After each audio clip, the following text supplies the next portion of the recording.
Now it's Saturday, 5 o'clock in the morning, March 14th. And I've come to the completion of my process of writing you, Isaac, in response to your essay. And I even more now firmly believe, more than ever, in Carl Jung's introduction of what he called synchronicity, because I've now completed my thoughts in response to your essay, and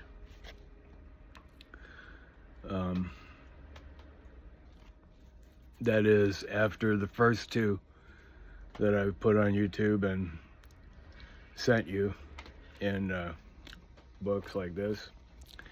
But since those first two, I have written 4 more. There's 4 there.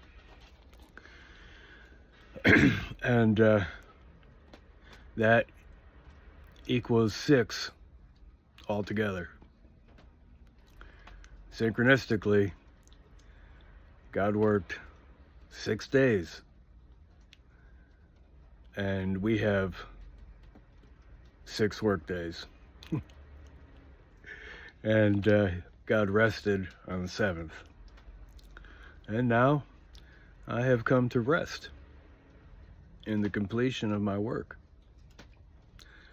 my response to your essay, at least the second installment of your installation, as you put it. So now I'm gonna put these, I'm gonna send these to you, along with putting the reading of these on YouTube, so in the event that you can't read my writing, you'll have it, and also so I have a record of what I said.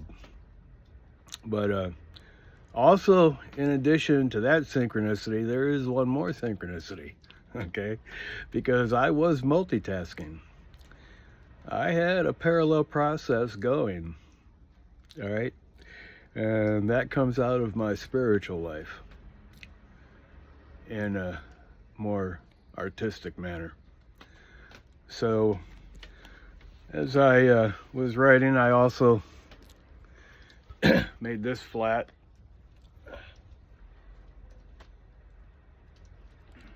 All right. As you riding the 4-wheeler when you were a little kid.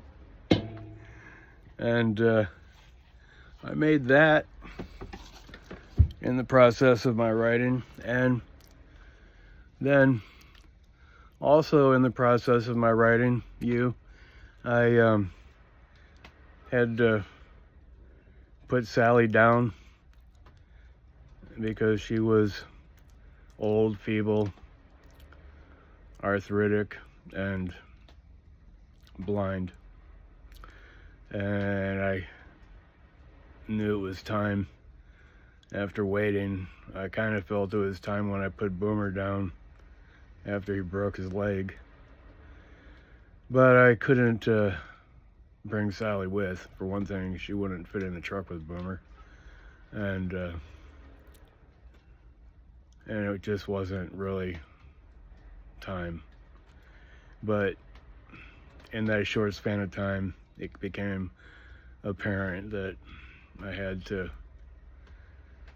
put the knife into my heart and let her go. But in that process, after I did that, I made this flat.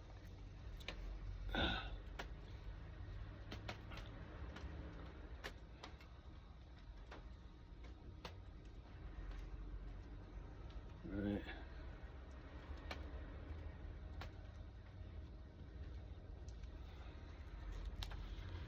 And that's me and Sally. That's from the truck And when I was waiting for them to come and take care of business. But, so I'm going to begin now reading 3,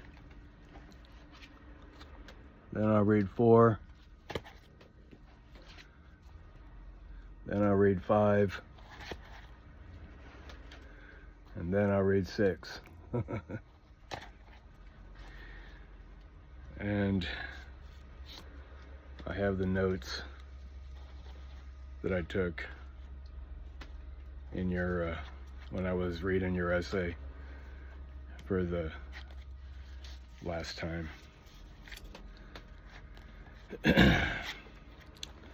And so, here we go. Volume 3. March 11th, 2026, 12:40 a.m. I shut my eyes and I thought I seen guns and boots, half men, land, and void. But then I realized I seen ties and suits. Okay, my vision affords me with the beginning of a poem. Let me read it again. I shut my eyes and I thought I seen guns and boots, half men, land, and void. But then I realized I seen ties and suits.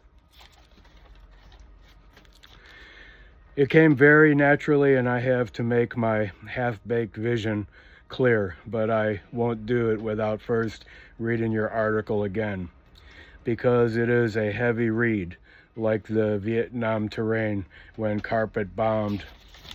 Smoke and mustard gas filled the air when young boys and men were sent in to fight the war of men behind desks who shit their pants. Well, preceding this, I gave Sally up. I said goodbye in the most dreadful way possible, because I not only could not be with her, I had to pull her from the truck. She did not want to go. I had to put her in the wagon, as men said, come on, girl. And I was not allowed in. They can't have that as policy. They can't have that as policy. You know, their policy is they can't have that.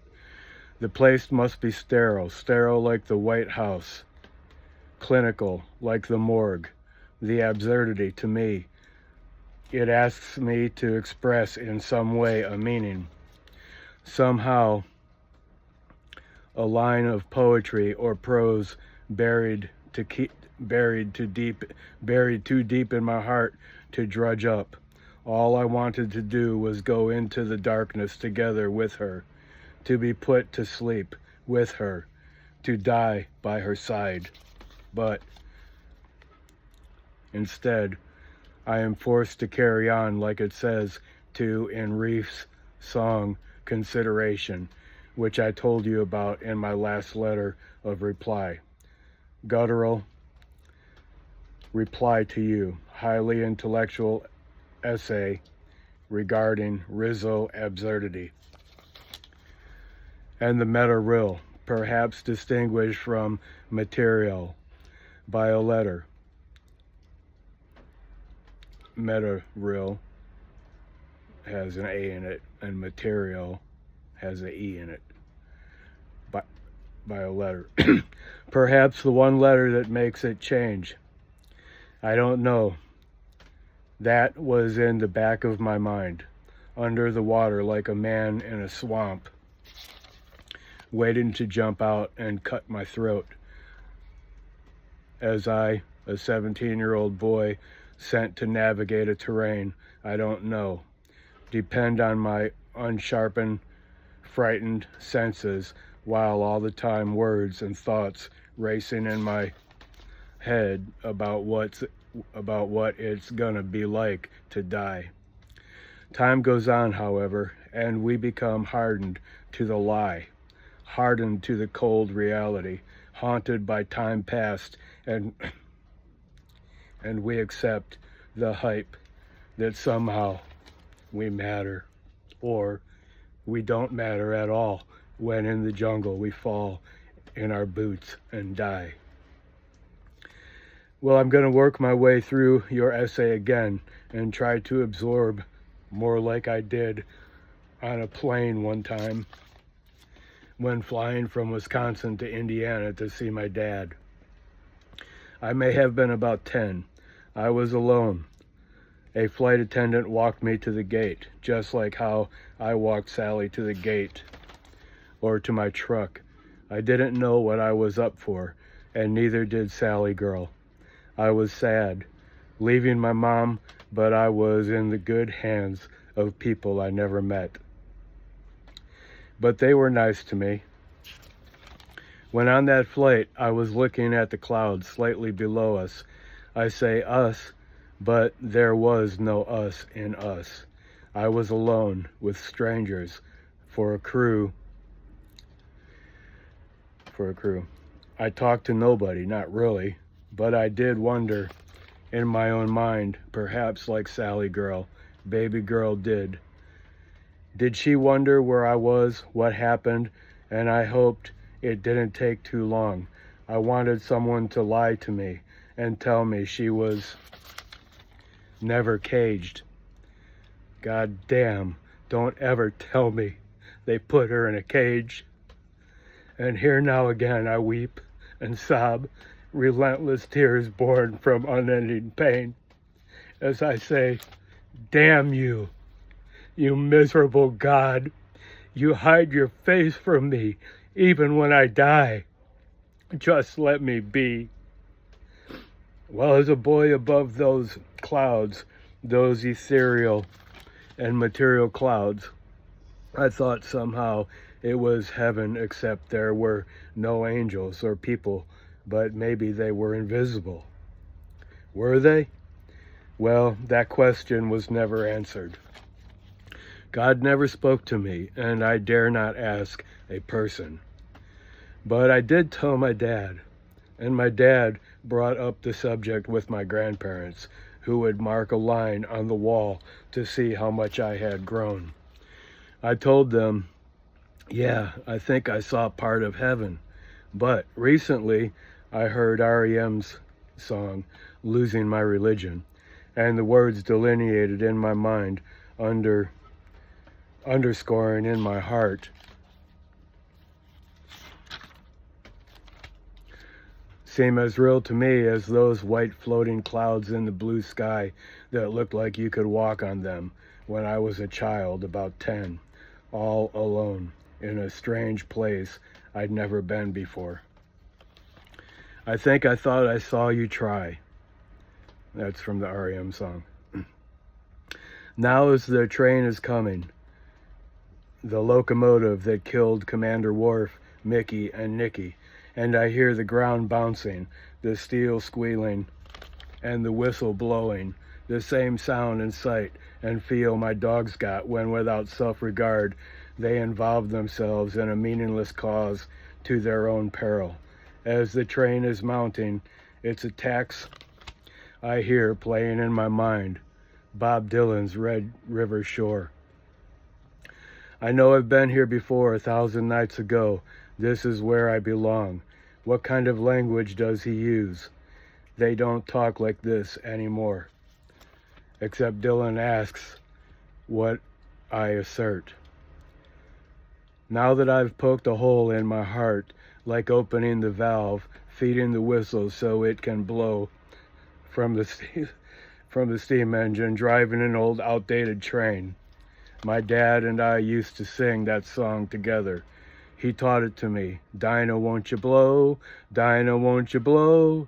Dinah, won't you blow your horn? Well, I can't sing that song anymore with him. We don't use that language anymore. But what if all time is eternal? Time future and time past. T.S. Eliot, so my words stay thus in your mind. It can't be what you can't see, or can it? I think maybe it can, but you won't get it from the words from this pen. And you won't get it when you're trying to see air. You just gotta breathe it to know that it's there. That's written by yours truly in the poem I wrote, Carl and Four Men Standing Tall, my uncles. Now as I contemplate liars, bullies, magicians, and clowns in the light of asymmetry and war and the bombing of water, desalination plants, oil, lust, and fat asses like Trump with shit falling out of his man diaper as he feigns worldwide dominance and people fall around him in worship and praise. Well, I got a better turn to Rizzo absurdity, of which you wrote, and arrive where I was at as if I was reading it, where I was at as if I was reading it for the first time. 4:25 a.m. Okay. I've read half of it and I'm not making notes. I'm trying to pull together in my mind the strands of thought weaving together to cover the subject of your revulsion. In some aspects, I am bound to a different consideration. You know, for example, that I believe firmly in the principle of indirection, and I don't like autocracy, and I prefer inductive learning to didactic learning. I don't like dogmatics, closed systems, and when a bully approaches me, I would prefer to kick his ass than turn the other cheek.